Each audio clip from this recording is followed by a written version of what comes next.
تاریخ کی سب سے سرکش قوم یہودیوں نے جب اللہ کے رسول حضرت عیسیٰ ابن مریم علیہ السلام کو شہید کرنے کی کوشش کی۔ جس رات عیسیٰ علیہ السلام کے قتل کا منصوبہ بنایا گیا، اس رات ایسا کون سا معجزہ ہوا جس نے یہودیوں اور عیسائیوں کو قیامت تک شک و شبے میں مبتلا کر دیا؟ ان کا یہ شک کفر میں کیسے بدل گیا؟ اور قیامت سے قبل ایسا کیا ہوگا کہ تمام اہل کتاب حقیقت و سچائی کو اپنی آنکھوں سے دیکھ لیں گے؟ حضرت عیسیٰ علیہ السلام بنی اسرائیل میں مبعوث ہونے والے آخری نبی تھے۔ حضرت عیسیٰ کی والدہ بی بی مریم حضرت داؤد علیہ السلام کی اولادوں میں سے تھیں۔ حضرت عیسیٰ پر مقدس کتاب انجیل نازل فرمائی گئی تھی۔ اللہ تعالیٰ نے حضرت عیسیٰ کو کئی معجزے عطا فرمائے۔ سب سے پہلا معجزہ حضرت عیسیٰ علیہ السلام کا بغیر والد کے پیدا ہونا ہے، اور آپ جیسے ہی پیدا ہوئے تو آپ نے کلام کر کے اپنی والدہ کی پاکیزگی اور صداقت کی گواہی دی۔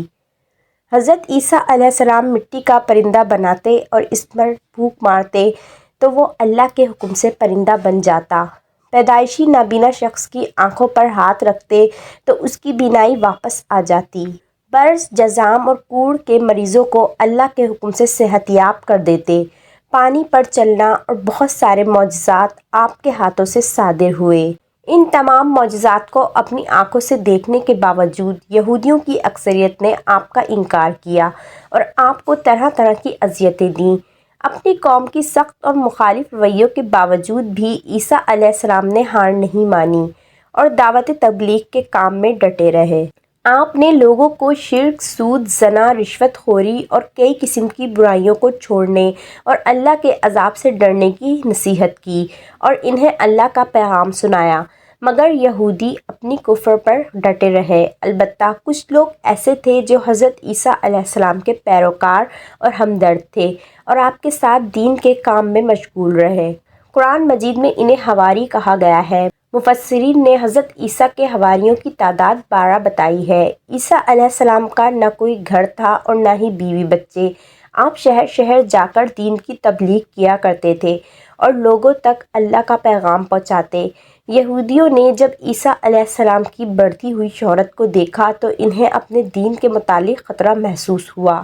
روایت ہے کہ اس زمانے میں فلسطین کے علاقوں پر پلاتیس نامی بادشاہ کی حکومت تھی، جس کے پاس جا کر یہودیوں نے عیسیٰ علیہ السلام کی شکایت کی اور بادشاہ سے کہا کہ مسیح ناصری معجزات اور کرشمے دکھا کر روز بروز اپنے پیروکاروں کی تعداد بڑھا رہا ہے، اس طرح وہ ایک بڑے لشکر جمع کر لے گا اور ایک دن حکومت اسے مل جائے گی۔ لہٰذا بادشاہ نے حضرت عیسیٰ علیہ السلام کو قتل کرنے اور سولی دینے کا حکم سنایا۔ واقعہ کچھ یوں ہے کہ تتیانوس نامی ایک شخص حضرت عیسیٰ علیہ السلام کے حواریوں میں شامل تھا اور آپ سے ملتا تھا، لیکن وہ ایک منافق شخص تھا۔ دراصل وہ یہودیوں سے ملا ہوا تھا۔ حضرت عیسیٰ علیہ السلام کو بھی معلوم تھا کہ تتیانوس ہی منافق ہے، لیکن آپ رب العالمین کی مشیت پر شاگرد تھے۔ ایک دن حضرت عیسیٰ علیہ السلام نے اپنے حواریوں سے کہا کہ کل صبح سے پہلے ہی مجھے ایک شخص جنگ سکون کے اوز فروخت کر دے گا۔ بادشاہ نے تتیانوس کو 30 درہم دینے کا وعدہ کیا تھا، جس کے عوض اسے خود عیسیٰ علیہ السلام کو شہید کرنا تھا یا دوسروں سے کروانا تھا۔ لہٰذا تتیانوس نے یہودیوں کے چند آدمیوں اور بادشاہ کے سپاہیوں کو ساتھ لیا اور حضرت عیسیٰ علیہ السلام کے قیام گاہ پر آ گیا۔ اس نے سپاہیوں کو باہر کھڑا کیا اور خود اندر چلا گیا۔ اس وقت وہاں آپ کے 12 حواری بھی موجود تھے اور حضرت عیسیٰ علیہ السلام اپنے گھر کے ایک چشمے سے نہا کر تشریف لائے تھے اور آپ کے بالوں سے پانی کے قطرے گر رہے تھے۔ اسی وقت اللہ کے حکم سے حضرت عیسیٰ علیہ السلام کو گھر کے روشن دان کے ذریعے آسمان کی طرف اٹھا لیا گیا۔ جب حضرت عیسیٰ علیہ السلام آسمان کی طرف جا رہے تھے تو تتیانوس یہ منظر دیکھ رہا تھا اور معتجب تھا۔ کافی دیر تک وہ اس تعجب میں گم رہا تو اس کے ساتھیوں نے سمجھا کہ شاید تتیانوس اور حضرت عیسیٰ کے درمیان لڑائی ہو رہی ہے۔ اللہ تعالیٰ نے تتیانوس کو حضرت عیسیٰ علیہ السلام کا ہم شکل بنا دیا۔ جب وہ باہر آیا تو اس کے ساتھیوں نے یہی سمجھا کہ یہ حضرت عیسیٰ ہیں۔ لہٰذا انہوں نے اسے پکڑ لیا۔ تتیانوس چلا چلا کر انہیں یہ بتانا چاہ رہا تھا کہ میں تمہارا ساتھی ہوں، میں عیسیٰ کو قتل کرنے گیا تھا، لیکن اس کی بات کو کسی نے بھی نہ سنا۔ انہوں نے کہا، اے عیسیٰ، تم نے ہمارے ساتھی تتیانوس کو قتل کر دیا ہے اور اب ہمیں دھوکہ دینا چاہتے ہو۔ سپاہیوں نے تتیانوس کو پکڑا اور اسے رسی میں جکڑ لیا اور اسے لے کر چلے۔ یہودی اور بادشاہ کے سپاہی اسے کہتے جاتے تھے، تو مردوں کو زندہ کرتا ہے اور بیماروں کو تندرست کرتا ہے، اب تو اپنے آپ کو اسی رسی سے نہیں نکال سکتا، اور اس پر وہ تھوکتے اور کانٹے پھینکتے، یہاں تک کہ وہ لوگ تتیانوس کو اس سلیب کے پاس لے آئے جس پر وہ حضرت عیسیٰ کو سولی دینا چاہتے تھے۔ کچھ دیر بعد تتیانوس کی لاش اس سلیب پر لٹک رہی تھی۔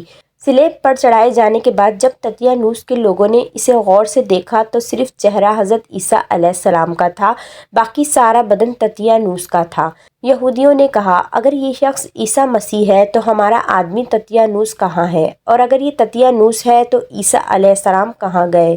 لہٰذا یہودیوں کے درمیان ہی اختلاف پیدا ہو گیا اور وہ آپس میں لڑ پڑے۔ حضرت عیسیٰ کے متعلق لوگ 3 گروہ میں تقسیم ہو گئے۔ پہلے گروہ کو یعقوبیہ کہتے ہیں، جن کا عقیدہ یہ ہے کہ اللہ تعالیٰ نے حضرت عیسیٰ کو سلیب پر چڑھائے جانے کے بعد دوبارہ زندہ کیا اور اپنی طرف اٹھا لیا۔ دوسرا گروہ نستوریہ کہلاتا ہے، جن کا کہنا ہے کہ عیسیٰ علیہ السلام نعوذ باللہ اللہ کے بیٹے ہیں اور انہیں اللہ نے اپنی طرف اٹھا لیا۔ اور تیسرا گروہ مسلمانوں کا ہے، جنہوں نے صحیح راہ اختیار کی کہ وہ اللہ کے بندے اور رسول ہیں۔ جب تک اللہ نے چاہا وہ دنیا میں رہے، پھر اللہ نے انہیں آسمان پر اٹھا لیا اور قیامت سے قبل دوبارہ وہ اس دنیا میں بھیجے جائیں گے۔ عیسائی آج تک اس وہم میں مبتلا ہیں کہ عیسیٰ علیہ السلام کو سولی پر چڑھا دیا گیا تھا، جبکہ حقیقت میں انہیں زندہ آسمانوں پر اٹھا لیا گیا۔ لہٰذا آج سارے عیسائی سلیب کو پوجتے ہیں اور اس سولی کو اپنے گناہوں کا کفارہ سمجھتے ہیں۔ حدیث کے مطابق عیسیٰ علیہ السلام کو نہ صرف آسمان پر زندہ اٹھایا گیا، بلکہ ابھی بھی ان کی ایک لمبی عمر باقی ہے، جس عمر کو وہ اس دنیا میں آ کر پورا کریں گے، اور وہ وقت قیامت کے قریب کا ہوگا۔ جیسا کہ حضرت ابو ہریرہ سے روایت ہے کہ نبی صلی اللہ علیہ وآلہ وسلم نے فرمایا کہ اس ذات کی قسم کہ جس کے قبضے میں میری جان ہے، وہ دن ضرور آنے والا ہے جب عیسیٰ ابن مریم حاکم و عادل بن کر تمہارے درمیان نازل ہوں گے۔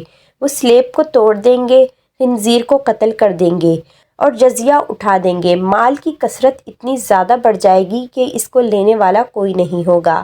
روایتوں سے پتہ چلتا ہے کہ حضرت عیسیٰ دنیا میں اس وقت اتریں گے جب امام مہدی علیہ السلام نماز کی امامت کر رہے ہوں گے۔ جب عیسیٰ علیہ السلام نازل ہوں گے تو آپ کا رنگ سرخ اور سفید ہوگا۔ آپ اپنے بدن پر ایک سرخ چادر اوڑھے ہوئے ہوں گے اور ایسا معلوم ہو رہا ہوگا جیسے ابھی غسل کر کے آئے ہوں۔ آپ کے سر کے بالوں سے پانی کے قطرے بالکل موتی کی طرح ٹپک رہے ہوں گے۔ حضرت عیسیٰ علیہ السلام کے دور میں کفر و شرک ختم ہو چکا ہوگا اور تمام لوگ ایک سچے دین پر جمع ہو جائیں گے۔ دجال کی ہلاکت بھی عیسیٰ علیہ السلام کے زمانے میں ہوگی اور پوری دنیا میں امن و امان چھا چکا ہوگا۔ حضرت عیسیٰ دنیا میں نازل ہونے کے بعد 40 سال تک زندہ رہیں گے اور پھر آپ کی وفات ہو جائے گی۔ یہ عقیدہ صرف مسلمان ہی نہیں رکھتے بلکہ عیسائیوں کا بھی یہی عقیدہ ہے، لیکن وہ کب، کہاں اور کیسے نازل ہوں گے، اس بارے میں دونوں مذاہب کا الگ الگ نظریہ ہے۔